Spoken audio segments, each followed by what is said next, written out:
تدبر اور عمل ان آیات پہ۔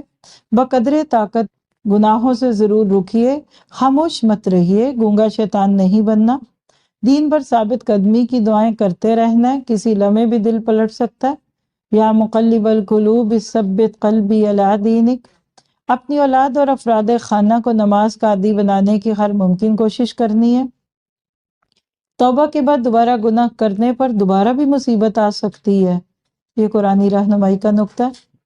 ہم کہتے ہیں شکر ہے، شادی ہو لی، جو مرضی کر لو، کام تو ہو گیا نا۔ یاد رکھیے بھی آپ کو اللہ سے اور بھی بڑے کام ہے، ابھی اس جوڑے کا دل بھی جوڑے، ان کو اللہ نسل دے، تو شادیوں پہ ایسی نافرمانیاں نہیں کرنی چاہیے کہ گویا کہ اب اللہ سے کوئی اور کام ہی نہیں ہے۔ توبہ میں تاخیر توبہ سے محرومی کا سبب بن جاتی ہے۔ Guidance delayed, guidance denied.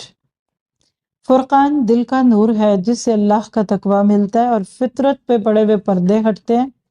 غور و فکر کی باتیں ہر سننے اور سمجھنے میں خیر نہیں۔ بہت سے لوگ سن تو لیتے ہیں لیکن عمل نہیں کرتے۔ دل اللہ کے ہاتھ میں ہے، لوگوں کے ہاتھ میں نہیں۔